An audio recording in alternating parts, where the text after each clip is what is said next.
La finale rocambolesque de la CAN à laquelle nous avons tous assisté et ces si longues 18 minutes d'arrêt de la partie, les sanctions sont tombées au milieu de la nuit dernière. La Confédération africaine a rendu publiques les décisions prises par sa commission de discipline réunie ces 2 derniers jours pour examiner les graves incidents donc survenus durant la finale à Rabat. Et le Sénégal, ça on en avait parlé, on l'avait évoqué, conserve son titre, il est conforté dans son statut de champion d'Afrique.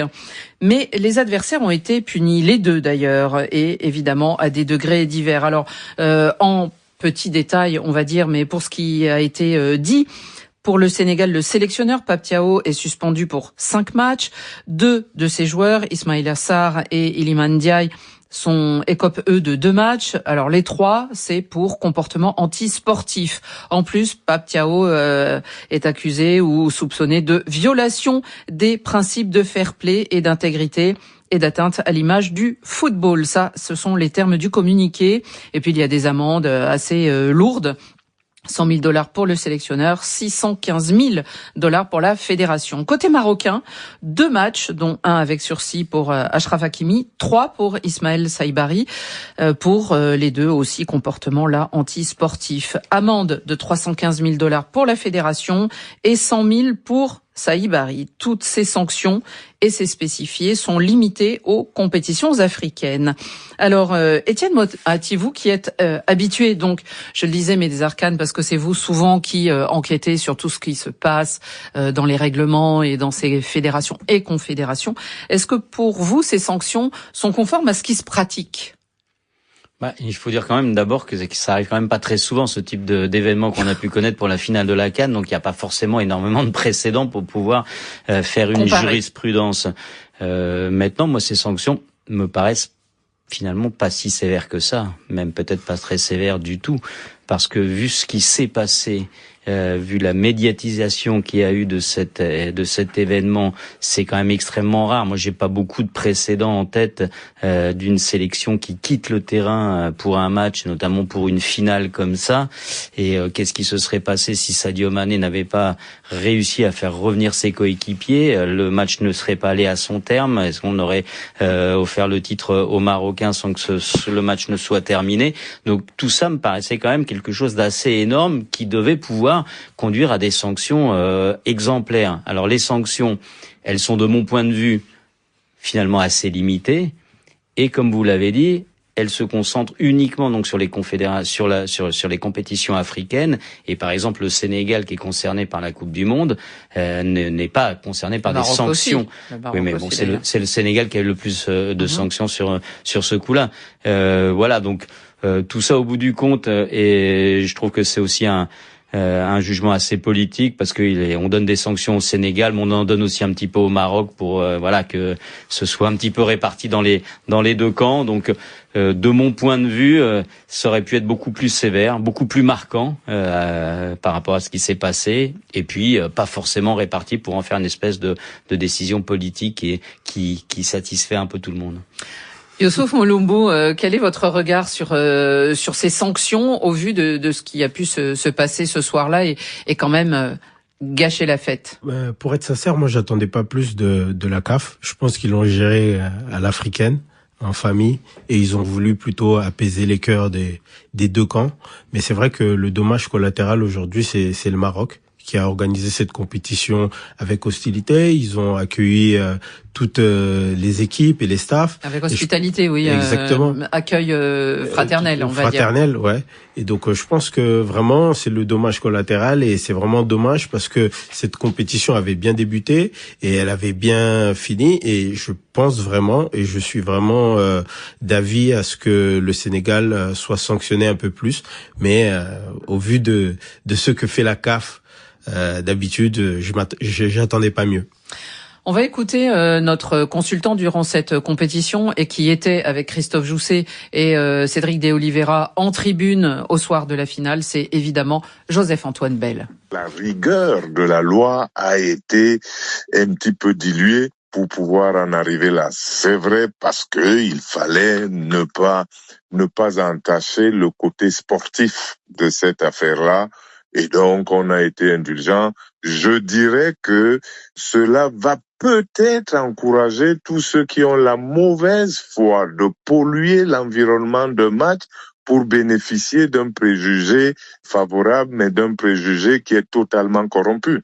C'est-à-dire qu'il vous suffit de crier qu'on va jouer, vous allez voir l'arbitre, le public, le machin, les adversaires, pour que tout le monde se dise il faut surtout pas que ça arrive et que ce qui est normal devienne anormal. Et c'est ce qui s'est passé au Maroc. La commission n'est pas là pour se venger. Il faut pas se venger des gens et sanctionner pour qu'il y ait aussi un peu de pédagogie pour que les gens apprennent de leurs erreurs et non pas les assassiner. Voilà, Joseph-Antoine Bell, effectivement, c'est vrai que la commission est là pour juger et prendre de la hauteur, et elle a mis 10 jours à ça, mais quand même, il nous explique que, en fait, ça pourrait se reproduire. C'est ça qui est à craindre, Étienne Moati?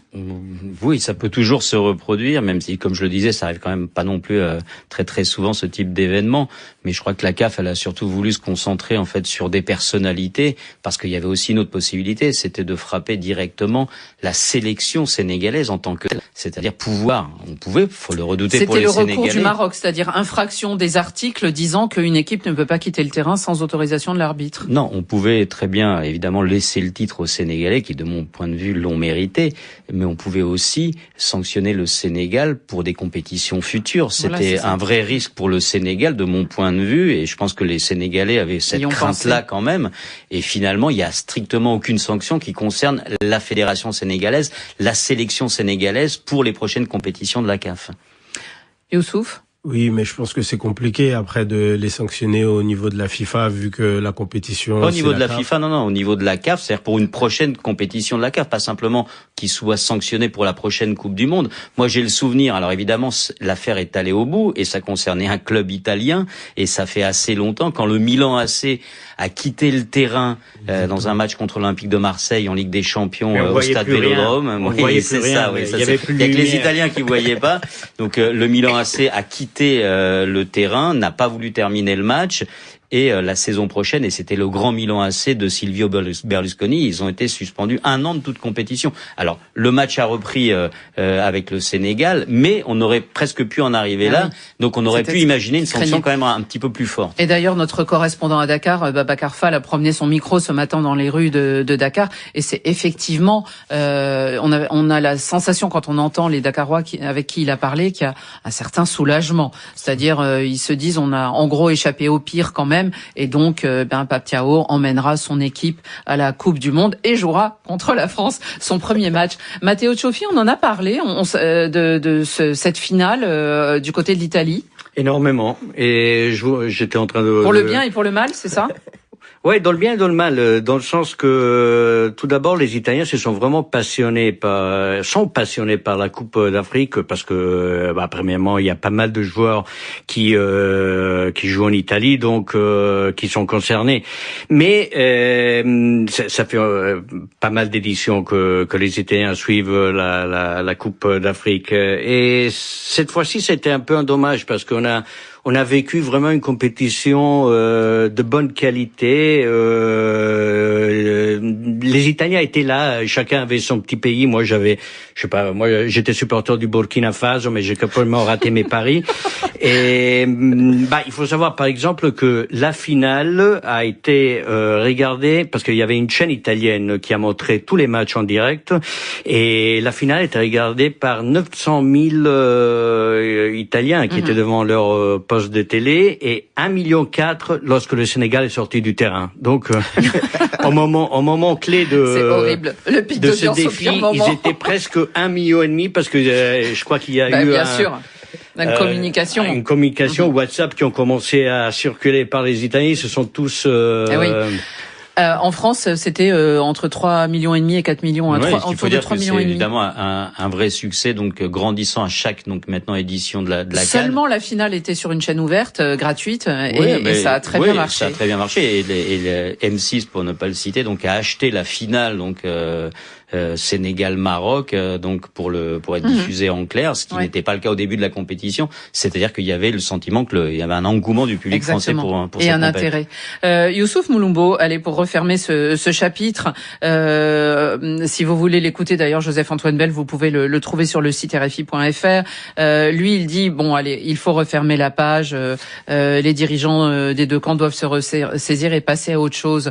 Ça va être facile de passer à autre chose? Non, je pense que c'est en Afrique. C'est comme ça que parce que j'imagine qu'en Afrique il y avait des partisans des deux en exactement, plus des deux côtés. C'est comme ça que se forment les derbies, je dirais, les matchs où il y a beaucoup d'engouement et beaucoup de chaos, je dirais. Et mais il faut quand même, comme Jo l'a dit, refermer la page parce que ça a écorché cette image de l'Afrique. Je pense que c'était une belle finale. Il faut l'avouer que le Sénégal était quand même supérieur au Maroc. Le Maroc n'a pas démérité, mais il faut pas justement que cette compétition ait cette image juste de ces 18 minutes de la fin du match de la compétition. On y travaillera et de toute façon les équipes africaines se retrouveront, il y en a au moins 9, peut-être 10, n'est-ce pas Youssouf? Bien. Oui, on l'espère aussi, qui se retrouveront cet été pour la si grande Coupe du Monde qui les attend et qui nous attend tous. Avant de continuer